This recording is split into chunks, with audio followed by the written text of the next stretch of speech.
Hello, ladies and gentlemen, and welcome back to the podcast. And today I'm going to go my review of AEW's Dynamite. But in today's review, man, we're just going to talk, to be honest with you, man. I watched the entire show from top to bottom. I just wanted to talk to you guys about it, my thoughts on AEW, things I liked about the show, things I didn't like about the show, things that I'm not really too keen on right now with AEW, and things that I do like with AEW, which, to be honest, right now is not a lot.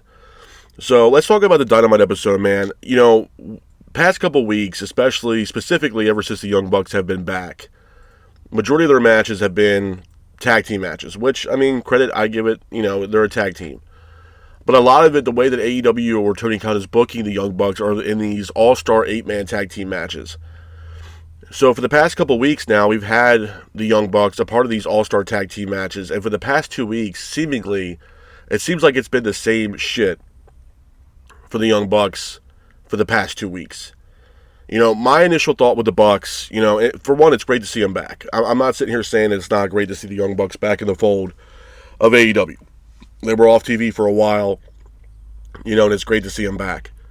The issue that I have with the Young Bucks, man, is obviously, and I mentioned this a while ago, that, the EVP Young Bucks that we're getting, and the heel Young Bucks. I thought it was great. I thought when they, turned heel, I thought it was great.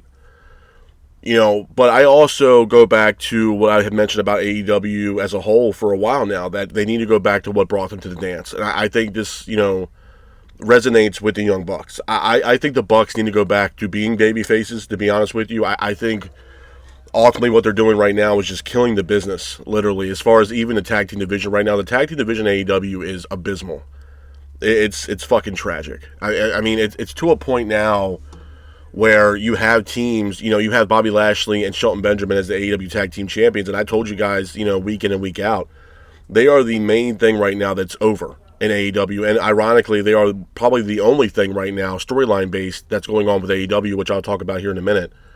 That's in AEW. With that being said, a lot of the things in AEW right now desperately need storylines. You know what I mean? Like, the fact that we don't have storylines within AEW, it's one of those crucial things within the company that's ultimately crippling this company. And I don't know, what the deal is with that. I don't know who's a part of, Tony Khan's, creative team.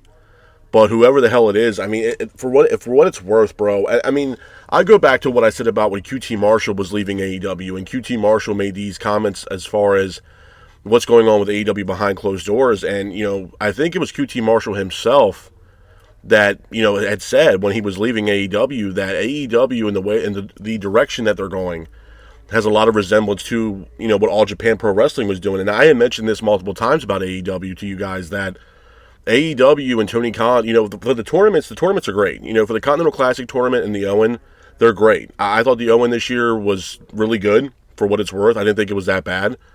And usually the tournaments for AEW really do hit. I'm not saying they don't. I mean, it's must-see TV. There's good matches, and they're put together really well. But the problem is that you can't just have week-in and week-out tournaments. You just can't.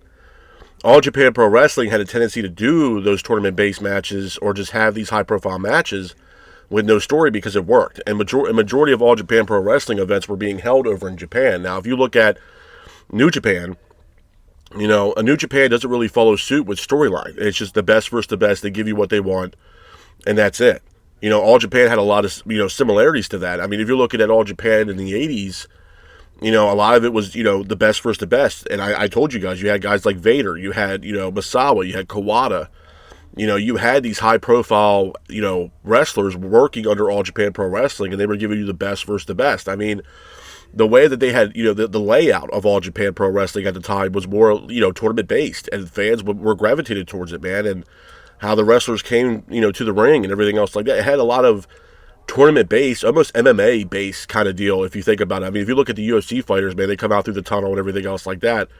This was kind of the same deal for All Japan Pro Wrestling. If you guys go back and look at some of these All Japan Pro Wrestling matches, a lot of it was kind of like a lot of resemblance to UFC and stuff like that, where these guys would walk through the crowd, stuff like that. It's not like what we see in WWE and AEW now. So, in that aspect, there's a lot of similarities with AEW and All Japan Pro Wrestling. And, I know Tony Khan has a fascination with WCW. I told you guys, man, these past few Dynamites for the past couple years have a lot of resemblance to what WCW was doing in like 99, 2000 WCW, which those Nitros were all like were awful. I mean, it was some of the worst, network television wrestling in existence. And I'm a huge fan of WCW. I made that abundantly clear. I'm a huge fan of WCW. I am a WCW guy. You know what I mean? I'm not saying I hate WWE or WWF, but I was a big WCW guy for abundance of reason. I'm a huge Randy Savage fan, if you guys don't know.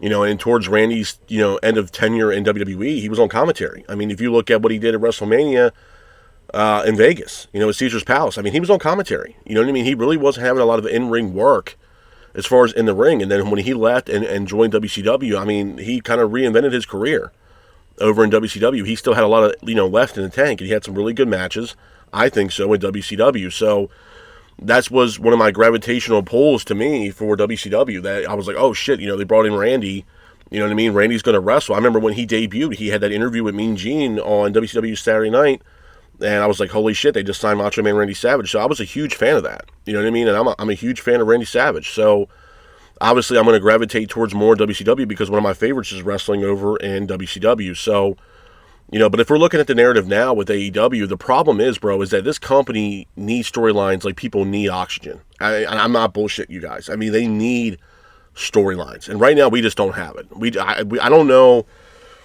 I talked about this, man, since I've been blue in the face, that I feel as this ever since, Tony Khan, I think at the time, when they was first there was first contract talks for a new TV rights deal.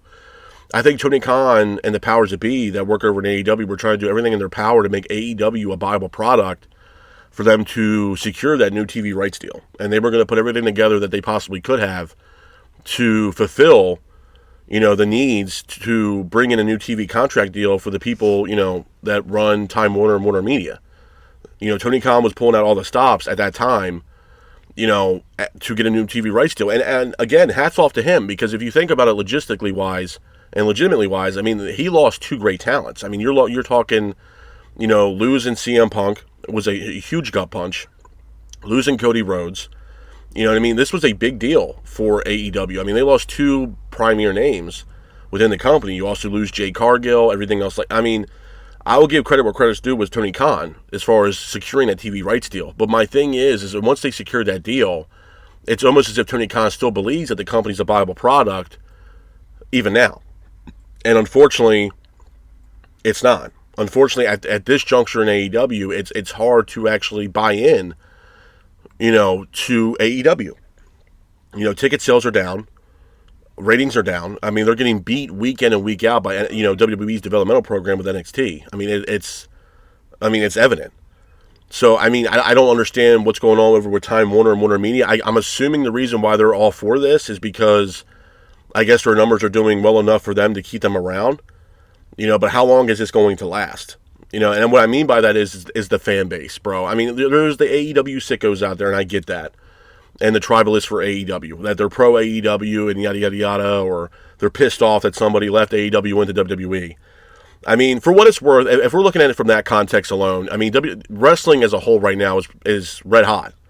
And what I mean by that is that, when you have a free agent, whether it's WWE or AEW, there is opportunities for other employment, elsewhere. There's the indies, which are, again, red hot right now. You have TNA, you have WWE, you've got AEW, the indies, like I mentioned earlier.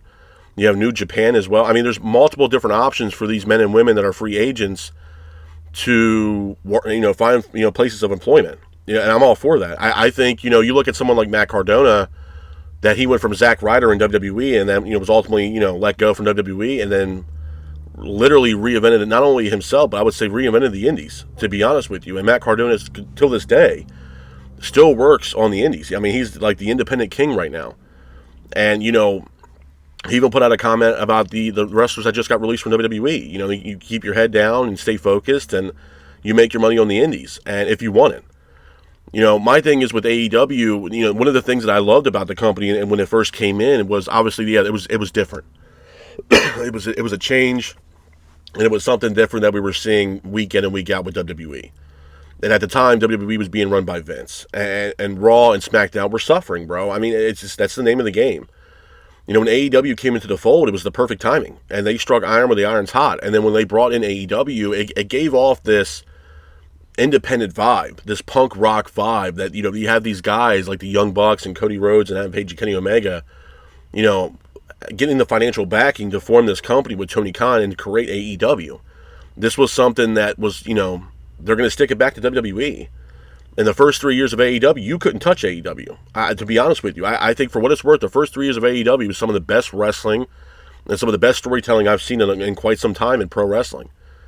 Then we get past, those great years in AEW, and now it's kind of funny how they go from, being the top of the top, now being at the bottom of the bottom. Where you think in the beginning they would be, trying to figure themselves out and then work their way up to what they were at the beginning. No, now they were great in the beginning, and now the shit's getting worse. It's remarkable, bro. It really is, because at the end of the day, and I mention this a lot, a lot of the wrestlers that obviously work with AEW have a lot of NDAs, non-disclosable agreements. I wonder really what's going on behind closed doors with AEW, to be honest with you. I saw a comment, the whole thing that blew up on Twitter the other day with Javon Evans, NXT talent, and Ricochet, and then Evans calls Tony Khan a crackhead. I thought that was ridiculous. I thought that was crazy. And I'm sure, he was told to delete the tweets and everything else like that. But, it does beg the question, though, really what is going on behind closed doors in AEW? And I'm not saying that because of what Javon Evans has said. I'm not saying that. But what I'm saying to you is where is the direction of this company? And I think that's the biggest, what if in this company. The biggest elephant in the room is where is the direction of where we're going? You know what I mean? And it's the truth, bro. I've said this week in and week out. And it's getting to a point now where I talk to other podcasters. I talk to some friends of mine that are still, they're doing this. And friends that I've made doing the podcast stuff. And I've had conversations with them for 15, 20, 30 minutes to an hour. Specifically about AEW. And a lot of the overall mindset of what I've got from these people was, and my friends that I made, that is, it's hard to watch AEW, bro. It's almost as if it's mind-numbing. And it makes you almost not love the pro wrestling business anymore, because they're taking the passion away from the fans. You know what I mean? And it's sad, bro, because at one time AEW was one of the hottest tickets in town. And right now it's just not. And this company and some of even the talent, bro, are so fucking delusional that it's almost borderline scary at this point, because Tony Khan, for what it's worth, man, I understand he's a fan. I get that. And I respect the hell out of him for, being a fan. And, everybody's talking about all the, historic matches that he remembers and how much of a wrestling historian that he is. I get it. You know what I mean? I understand it. But the problem is Tony Khan, from the very beginning, has a hard time being a boss, to be honest with you. You see these, these post shows with him hugging the talent and all this other shit and everything. He needs to be a boss. I made a comment with my wife the other night, and she's kind of new to the wrestling scene, so, give her, benefit of the doubt. But I was talking to her the other night, and I said, this is kind of reminding me of the time where WCW, I forgot who the guy was, his specific name of the guy. But I remember, if you watch, like, the Monday Night Raw versus, WCW Monday Night Wars documentary on Peacock, there was a time in WCW that the owner of the company of WCW at that time also owned, I believe it was like Papa John's or Domino's or something. And a lot of the talent were pissed off because it's like this, they brought this guy in with not knowing anything about the wrestling business. And I wish I knew the guy's name, but I remember seeing that in the documentary. It's kind of the same vibe I'm getting from Tony Khan. You know what I mean? It's just, I understand he's a fan, and I get it. You know what I mean? I understand that. I acknowledge that. And I can appreciate it because I'm a fan as well. But you also have to be a boss, bro. This is not something, like, you have people's lives literally in your hands. You know what I'm saying? Like, you have to be a boss. You have to be somebody that's willing to, honestly be a boss and not be a goddamn pushover. And I said it from the beginning. A lot of the times I feel like the inmates run the asylum in AEW. You know what I mean? Like, the Young Bucks, Christ, bro. The Bucks, it's one of the, I mentioned this earlier, man. The Bucks need to go back to what brought them to the dance. This EVP shit's not working. It's not. You saw on Dynamite that they're, in the locker room with the Death Riders. That's another situation that needs to desperately fucking go from AEW.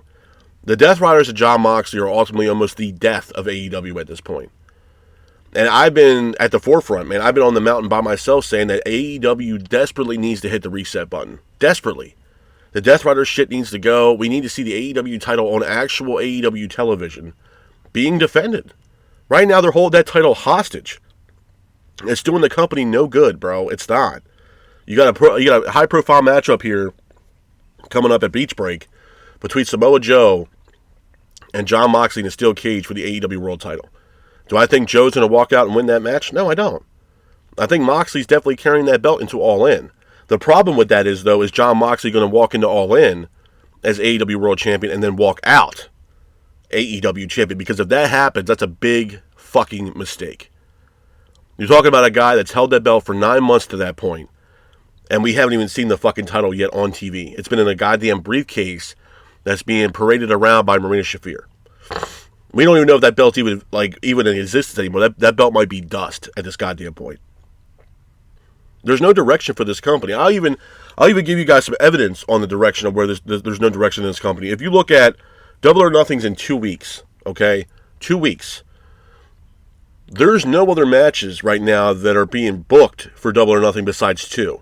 And the reason why those 2 matches are happening is because the Owen Hart Cup tournament finals. So you have the men's final, which is going to be Ospreay versus Adam Hangman Page. And then you have the women's final with Mercedes Moné going up against Jamie Hayter. Those are only 2 matches that are booked currently right now for Double or Nothing, which happens no less than 2 weeks away from now. That's a fucking problem. That's a big fucking problem. There's no other matches booked, bro. You got 2 weeks to build story, if you could try to do that, and book these matches for Double or Nothing. And let's face facts, bro. Double or Nothing is not one of their bullshit events. Double or Nothing is one of their top premier events on the pay-per-view calendar for AEW. And you got 2 matches that are booked pretty much automatically because of the Owen. So answer me this question. If we didn't have the Owen, then would we have no matches right now announced for Double or Nothing? Nothing? That's a problem, bro. That's a big fucking problem. And that's my whole point about the direction of this company. You had all this time to build matches, storyline, for these matches leading into Double or Nothing. One of your premier pay-per-views of the calendar year. We got 2 fucking matches. 2. That's it. We don't know what Bobby Lashley and Shelton Benjamin are doing with the AEW Tag Team titles. We have no idea what the hell's going on with that. Or the MJF situation, but it's the only storyline right now that's going on in AEW that's getting fans at least somewhat invested. So we have no inkling on what's going on with Bobby Lashley and the AEW Tag Team Championships. We have no inkling on what Jon Moxley is going to be doing at Double or Nothing, or Toni Storm. Mercedes Moné is not defending the TBS title because she's in a match with Jamie Hayter. You know, Adam Cole, we don't know what the hell Adam Cole's doing. He's current TNT champion right now. No inkling on what Kenny Omega's doing with the international title at Double or Nothing. We have no clue on what the fuck is going down for Double or Nothing. And it's one of their biggest pay-per-views of the year. That's a problem. That's a big-ass problem. And we got about 2 weeks leading up to this event. No storylines, no matches booked except for 2 because of the Owen. That's a problem. And again, bro, it's. I talked to so many other people about this shit, specifically about Double or Nothing. And they're like, what the fuck are we doing? What are we doing here? This is one of your biggest events of the year. We got 2 matches booked automatically just because of the Owen. If the Owen didn't happen, then we would have no matches right now currently booked for Double or Nothing. That's a huge fucking problem.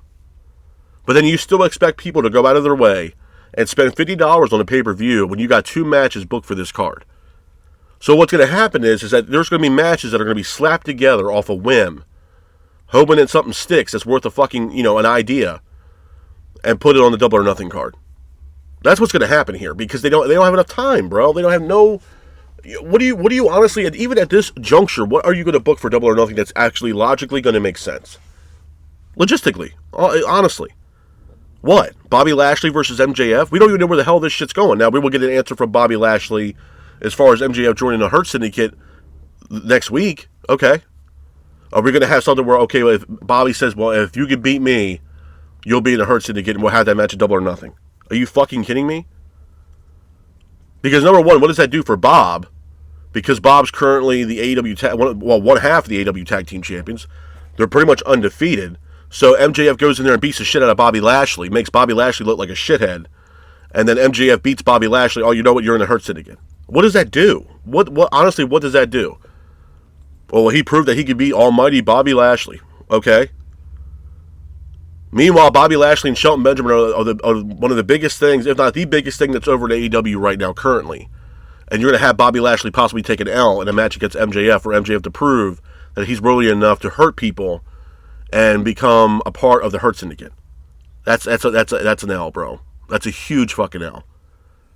To be honest with you, that's the problem, bro. You have high profile names in this company, very talented names in this company, and we have no idea what we're doing with them. I also apologize too. I'm still, feeling under the weather. That's why I'm probably coughing. I'm sorry for that.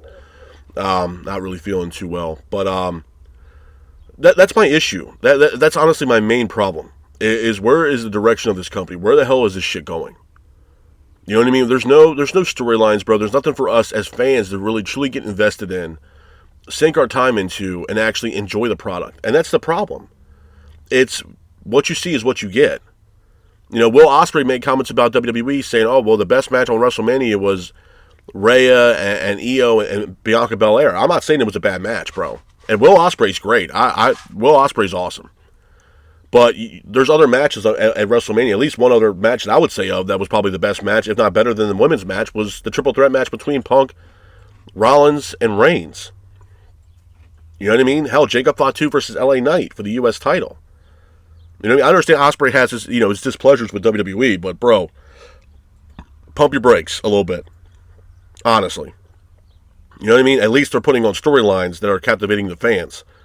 That they're actually taking those storylines into the pay-per-views. You know what I'm saying? Let's chill out for a little bit. I'm not saying Ospreay's not great. He's probably the best wrestler on the planet. But as far as if we're looking from AEW to WWE, WWE's miles ahead right now of what AEW's doing, bro. There's not even competition at this point with them. There's not. And hopefully, I don't know what it's going to take for AEW to actually wake up and smell the goddamn Folgers, but they need to do something. Seriously. You know what I mean? I made comments, I think it was like 2 months ago about, let it marinate. Bro, we have got past the stage letting this marinate, especially with the John Moxley Death Rider shit. It's been well overdue with that marination. Let's put that shit on the grill and let it fucking cook. Let's serve it up. Because right now, it's the same shit we're getting rinse and repeat. I said the same thing about the Young Bucks. You want to bring them back, and all of a sudden now we're putting them in all-star tag team matches. How about putting them back in a tag team division and have them chase after the AEW tag team titles? There's that. I also thought that it'd be a good idea for FTR maybe to join up the likes of MJF, and maybe we, reunite the Pinnacle tag team to have them go after the Hurt Syndicate, because right now, as a whole, there's no team or stable right now that's big enough to go against the Hurt Syndicate right now with MVP, Bobby Lashley, and Shelton Benjamin. You bring back the Pinnacle with MJF at the helm, with Dax Harwood and Cash Wheeler. That could also be something that's very fucking interesting if they decide to go that route and reunite Pinnacle. Why not? Because I'm going to tell you right now, bro, there's not much left for MJF to do in AEW, and once his contract's up, he's fucking gone. It's the same thing with Mariah May, bro. People are like, oh, well, she's going to resign. For what? For what? What is the purpose of her resigning with AEW, bro? She's already been AEW Women's Champion. There's nothing else more for her, to go after, Mercedes Moné? Because anybody that faces off against Moné right now, you're going to lose. She has full creative control of her character, bro. She's not fucking taking an L. She's not. You know what I mean? Nobody wants to do business with Moné because they know they walk in there, they're taking an L. She ain't fucking losing. And I gave my standpoint on Moné. Moné is building her stock right now in AEW, whether it's wins, title reigns, or money financially. So when the time comes and WWE comes knocking, she wants to secure a deal big enough that it suits her financially, and it brings her back into the fold of WWE, because she wants to. I'm sure she'll probably tell them, hey, I'm a Bible product. You know what I mean? My name's still good. My name's still relevant. I was a multi-champion for different promotions. Yada, yada, yada. She wants to build up her stock so she can go back to WWE and return as Sasha Banks. I can see it happening. And my standpoint's the same, bro. She's not fucking losing. You think Jamie Hayter's going to walk in Double or Nothing and beat Mercedes? No, bro. No. It's not going to happen. Because at the end of the day, you got to look at the narrative. The winner of that match will go face off against the AEW Women's Champion, being Toni Storm, at literally AEW's biggest show of the year. And with all due respect to Jamie Hayter, and I mean this with the utmost respect because Jamie Hayter is great, what does people really truly want to see? They want to see Toni Storm versus Mercedes Moné. And what's going to happen is Moné is going to beat Toni Storm, and then she drops that belt to Moné. And then Moné has, 6 belts at the time then? You know what I mean? She's not losing, bro. And you're going to book Monet on that card regardless at All In. So why not do it in a championship, setting with Toni Storm versus Mercedes Monet? She's going to All In, bro. That's just the way it is. It's their biggest show of the year. Adam Page and Will Ospreay, it's a toss-up, bro, to be honest with you.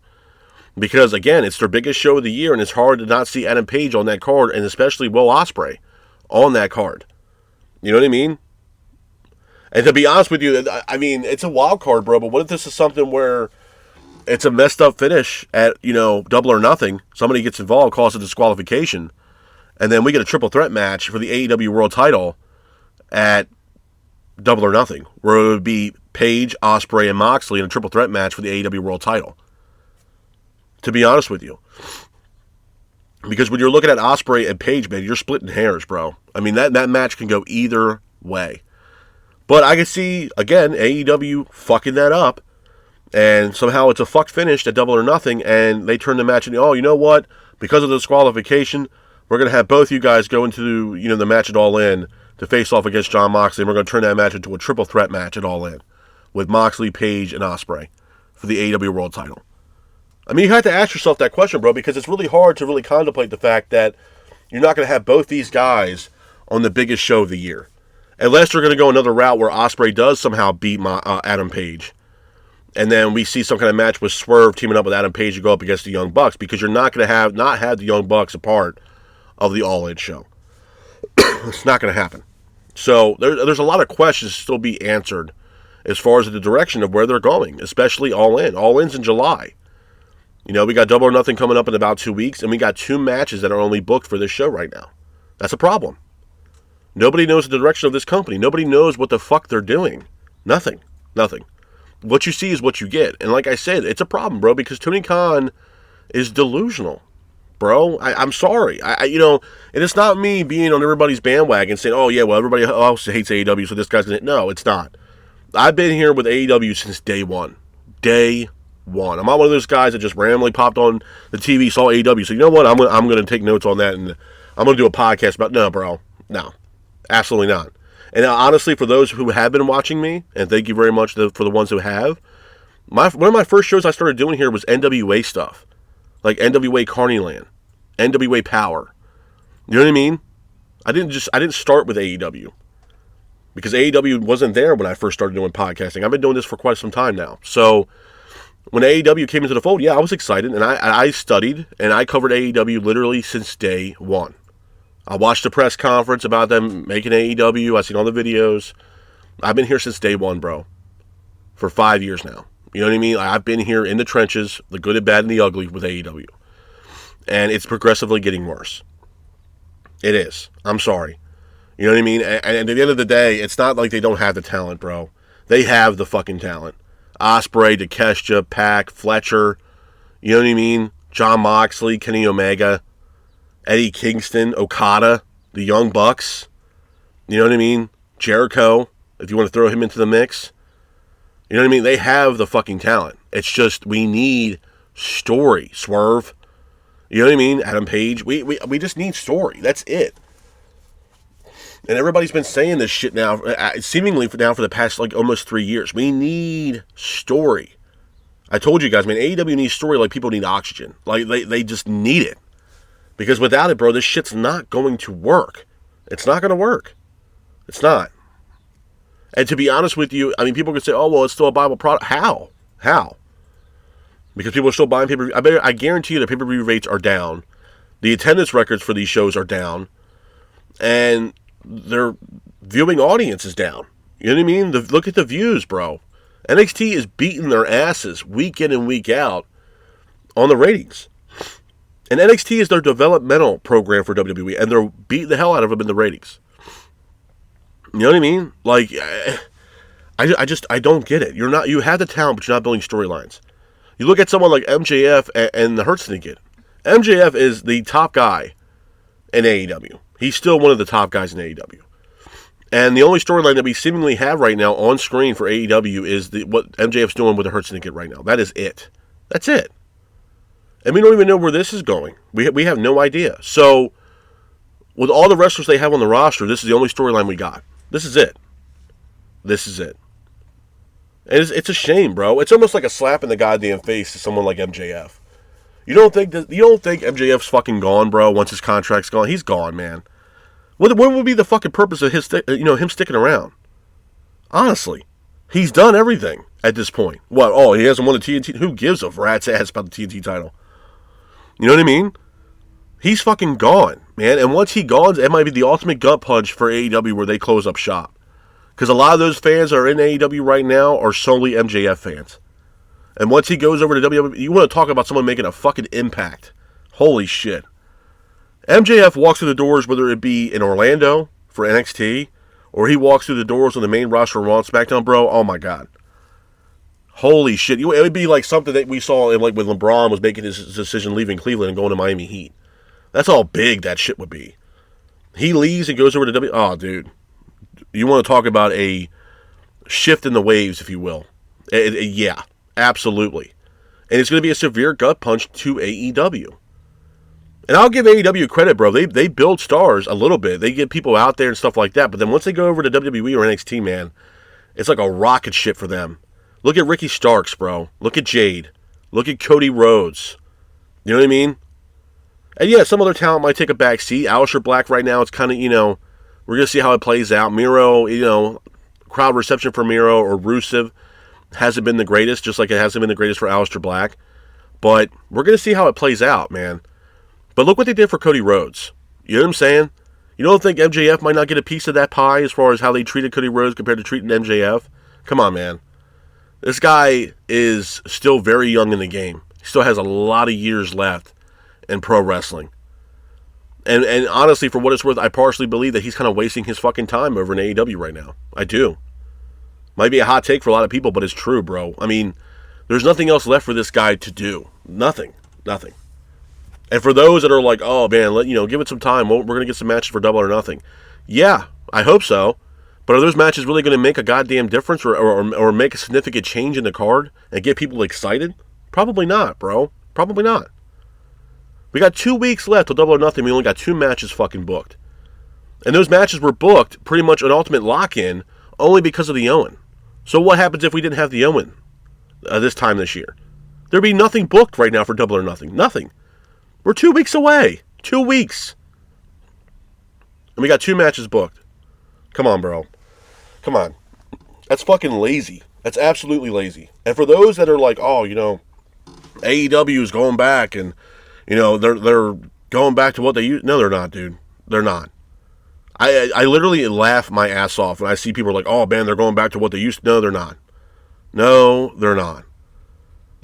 And I'll tell you why they're not, bro. Because if they were going back to what they were going back to and what brought them to the dance, we'd be seeing it a lot more on television, more prevalent on television than what we have seen. We're not.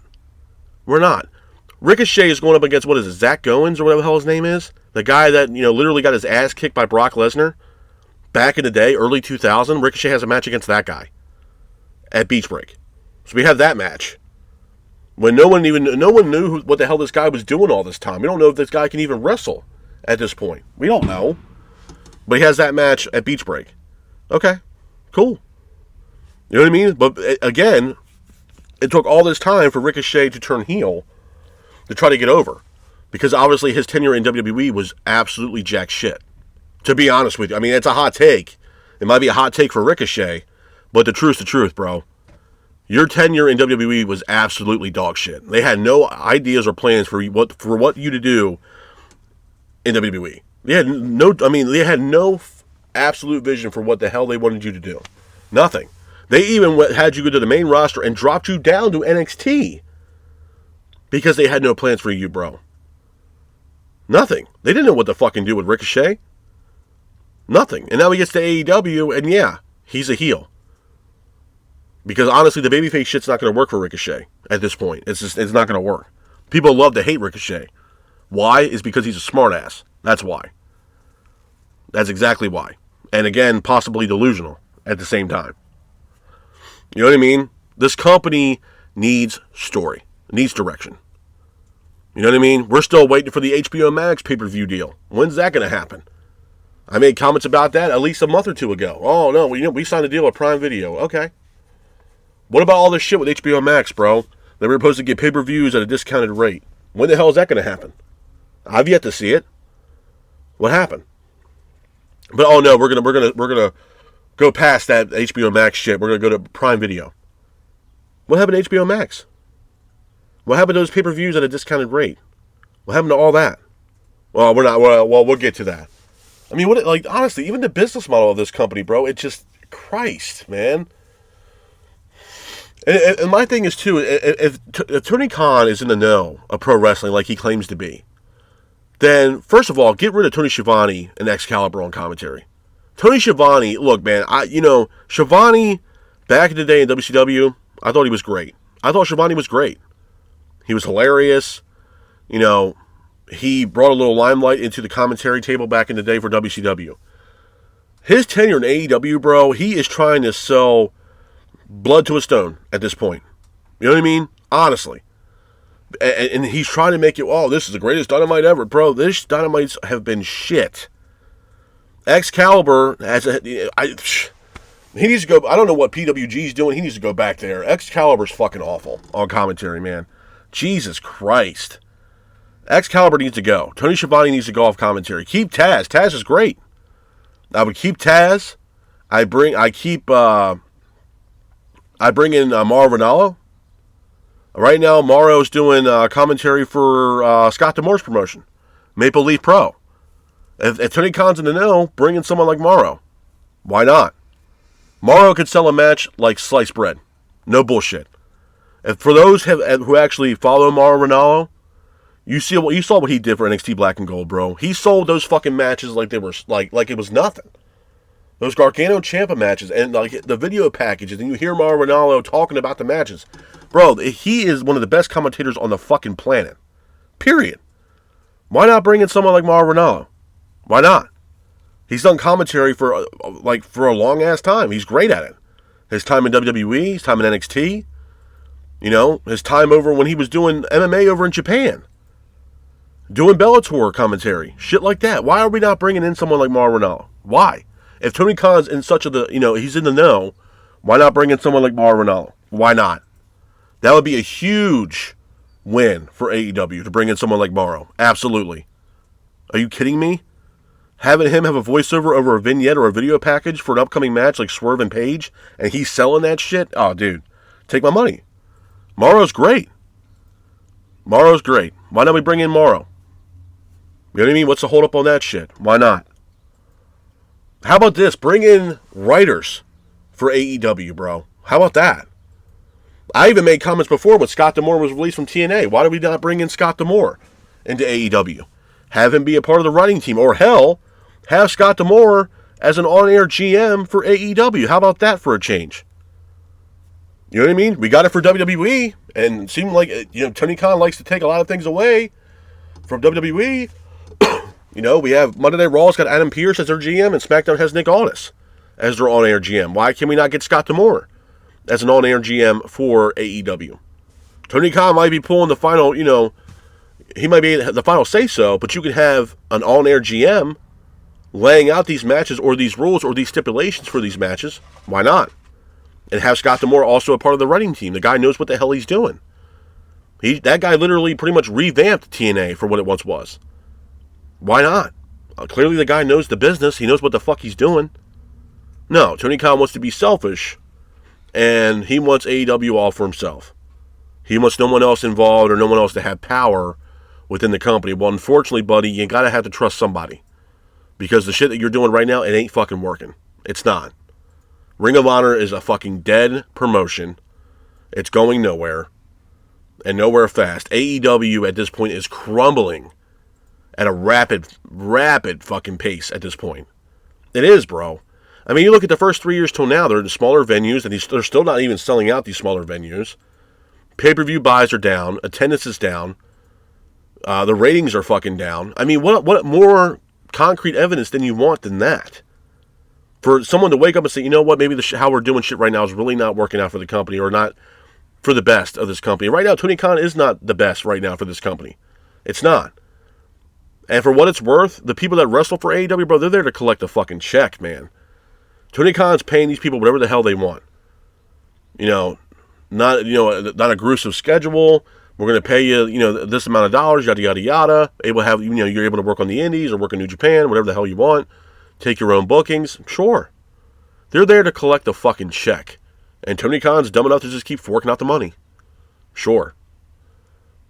You know what I mean? Like, dude, it's fucking bad, man. It really is bad.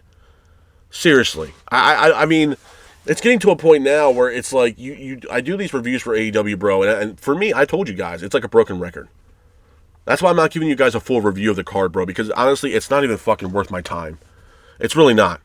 It was more worth my time to come on here and talk to you guys man to man, or, whatever, and give you my thoughts on this product. You know what I mean? Because I don't want to waste your guys' time. I don't want to insult your intelligence.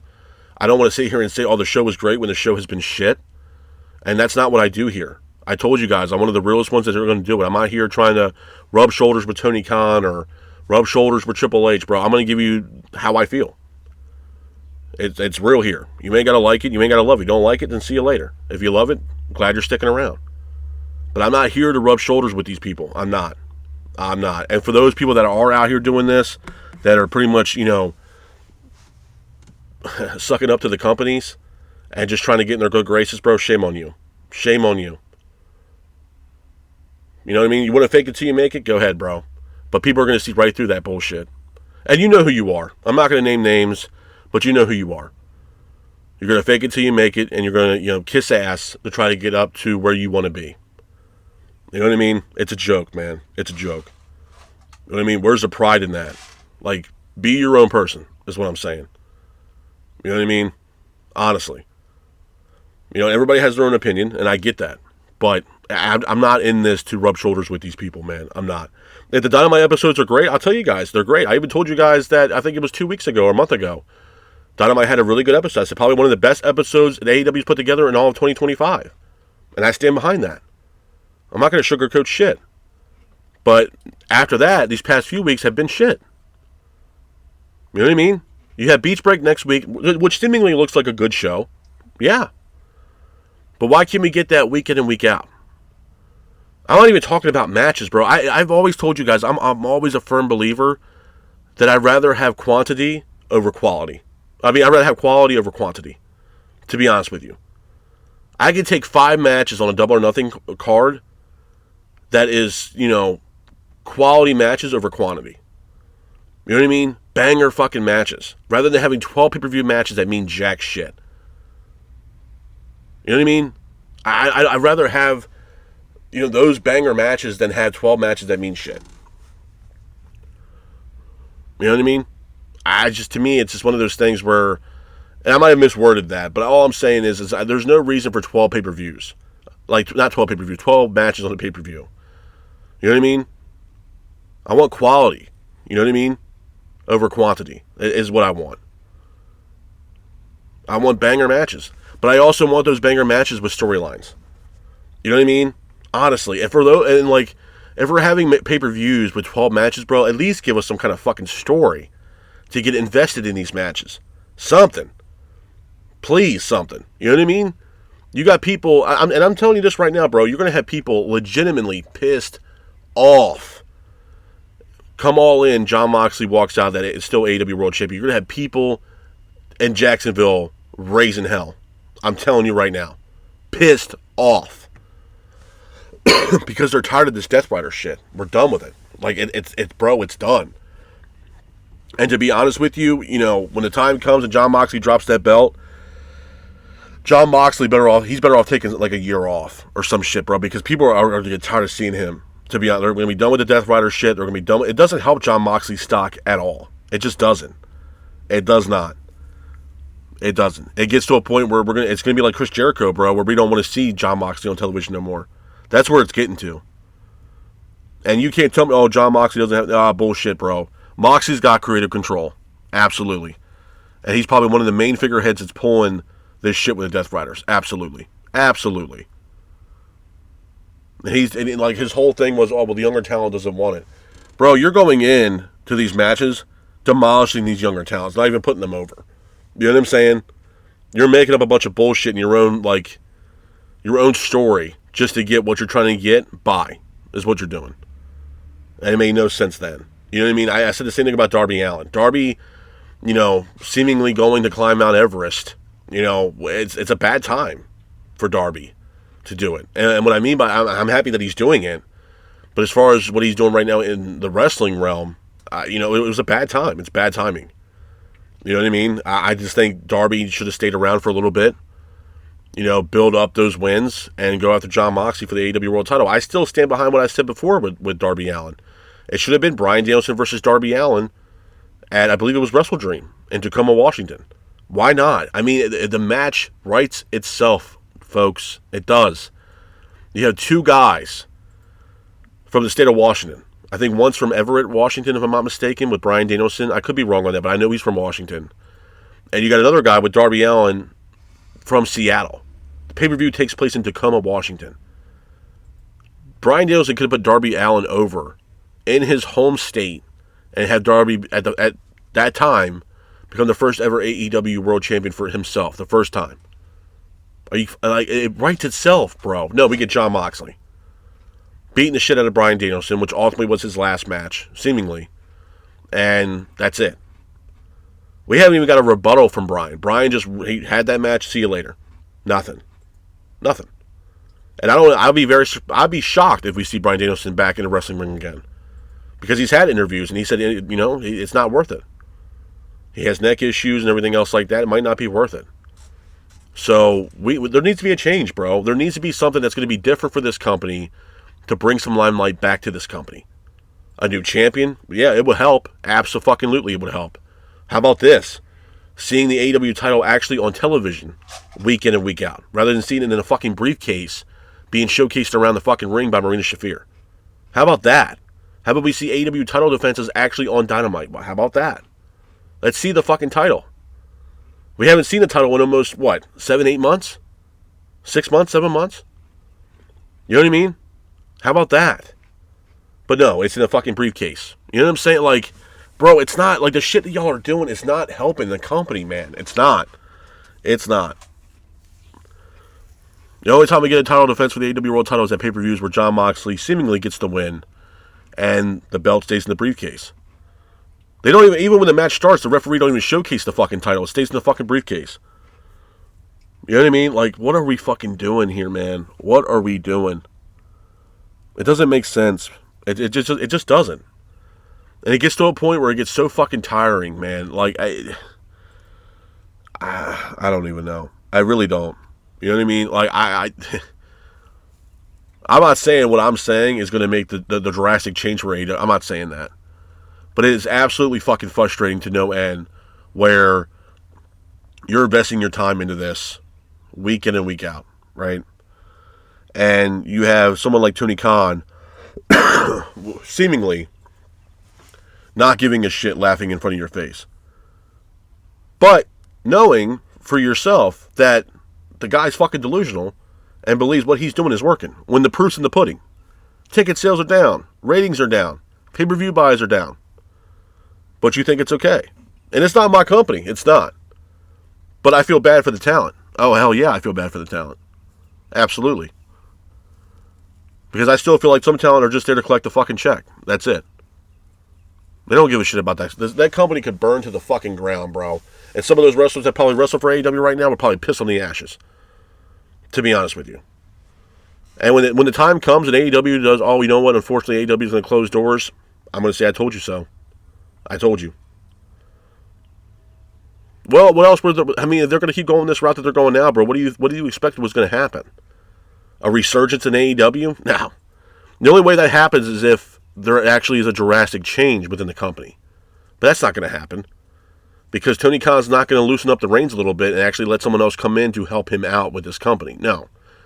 This guy wants to be, I'm the president and CEO of AEW. Great, bro. Great. And what? To be honest with you, it's not like, honestly, man, what is it? Oh, yeah, we're one of the best companies in the world. No. Because the way I see it, you look at WWE being number one, you can honestly put the conversation of TNA being number 2 and AEW being number 3. Might be a hot take for a lot of people, but look at the narrative, bro. Look at the narrative. Look at what TNA is doing right now. I mean, Christ, Trick Williams was just on TNA television Tuesday night? Or whatever, what was it, Thursday night or something like that for TNA? When they have their shows? Trick Williams, former NXT World Champion. Seemingly trying to go up against the current TNA World Champion being Joe Hendry. And then we have Trick Williams walking to the back, trying to leave the arena in TNA. And then he's not confronted, but has a stare down with former AEW talent, Mike Santana. Gets people talking. Holy shit. Gets people excited. We're not getting that with AEW. There is no excitement. Holy shit. No. We're not getting that. To be honest with you, we haven't had a holy shit moment in AEW for quite some time. In my honest opinion. Now, I would say since probably Page and Swerve. To be honest. Not taking anything away from that match and the matches they've had, but I haven't had a holy shit moment in AEW for quite some time. TNA just dropped a holy shit moment, in my honest opinion, when Trick Williams was pretty much face-to-face with Mike Santana backstage. And Trick Williams walks off. That's an interesting development right there. Could be a possible match down the line here between Trick Williams and Mike Santana. Santana could also go over and maybe attack Trick Williams on NXT ground. I'm all for that as well. That's what I'm saying, bro. TNA might be number 2 because right now they're putting on compelling television. They're getting the fans invested. I mean, Christ, Joe Hendry just had a match against Randy Orton at WrestleMania. Walking into WrestleMania holding the TNA World Heavyweight Champion. You know what I'm saying? You got to look at the narrative, folks. I mean, obviously there's people out there that want it and people that don't. AEW doesn't want it. They don't. They want to coast and hoping that the coasting that they're doing is going to get them by. When TNA, they want it. And they want it bad. They want to be one of the top dogs in the professional wrestling space. And right now they're doing a fantastic job by getting into that position. To be number 2, in my honest opinion. To me, honestly, the working relationship between TNA and NXT has been working out great. To be honest with you. Could it be better? Sure. Absolutely it could be better. We can have more NXT talent go over to TNA. Be a part of their pay-per-views. Sure. Absolutely. I'm not saying that it's not great. It could be great. Is it bad? Hell no. No. Absolutely not. If you think the partnership here between NXT and TNA is bad, then I don't know what the hell you're watching. Yeah, I might not cover it, but I pay attention to it. It's kind of hard not to. NXT right now probably has the best women's division on the planet right now, with the names they have on NXT currently right now. Hands down. Stephanie Baker, Julia, Jordan Grace, I think it was Zarya, Sol Ruka. I mean, how can you complain with that lineup alone for the women? You can't. It's hard to really say, oh yeah, they have a shitty women's division. No, bro. It's hard to say that. Ricky Starks is doing great things over there in NXT. Obafemi, great job over there in NXT as well. You know, we had that great match with Moose not too long ago. So, I mean, bro, it's... You know, AEW is behind the 8 ball. I'm sorry. I just it's hard. It's hard for people to understand that, but it is. And for those AEW sickos out there, bro, look at the fucking narrative, man. Open your eyes and really see what the fuck is going on here. AEW is playing checkers when WWE now is playing chess, and that's exactly what the fuck has happened. Honestly, especially with the acquisition that they just had with AAA. Now, I don't know a lot about AAA, but to me, honestly, what it seems like is exactly what Triple H wanted to do when he had NXT, and they want to make NXT global with possibly the debut of NXT Mexico, maybe NXT Canada. You know what I mean? You think the AAA name's going to last around for? Probably not.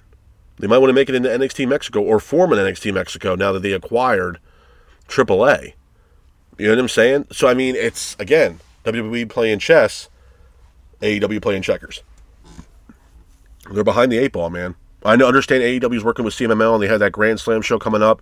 It should be a good show. But how many times are we going to get that? You look at the same thing with Forbidden Door. Forbidden Door is one of AEW's pay-per-views that they have in the calendar year where there is no storylines with that at all. We're going to get the same shit here with Grand Slam, where it's going to be CMML versus AEW. Okay, fine. Best versus the best. I'm all for it. But then you look at Forbidden Door, that's a pay-per-view that they have with New Japan where there's no storylines. They just put matches together between New Japan and AEW. You know what I mean? And then we had Double or Nothing coming up with only 2 matches, seemingly, only added to the card so far. And we're 2 weeks out. Where's the direction? Where are we going? Where's the storylines? Where's the matches being booked? Are we going to be booking these matches last minute, hoping that people will get excited for Double or Nothing when there's no storyline, there's no intrigue, there's no emotion attached to these goddamn matches? 2 weeks out and we only have 2 matches for a pay-per-view for AEW, that's a fucking problem. It's a big problem. And hopefully AEW can change shit up, man, because at this point, I don't know. I really don't know. I think a lot of fans had to really ask themselves is where's the direction of this company going? Honestly. Even the AEW sickos out there, they had to ask that question. Where are we going from here? Where is the direction that we're going? For me, as a fan of AEW, I want to go back to what brought them to the dance, bro. Let's go back to what brought you to the dance. Intriguing matches, intriguing storylines, get the fans invested. You know what I mean? Surprise attacks, surprise moments, compelling storylines to get the fans invested in your product and get invested in these matches. So when the time comes for these pay-per-views, every single goddamn fan out there is locked in for that match or these matches. That's what I want for AEW. Go back to what brought you to the dance. But with that being said, this is my review of AEW's Dynamite. I hope you guys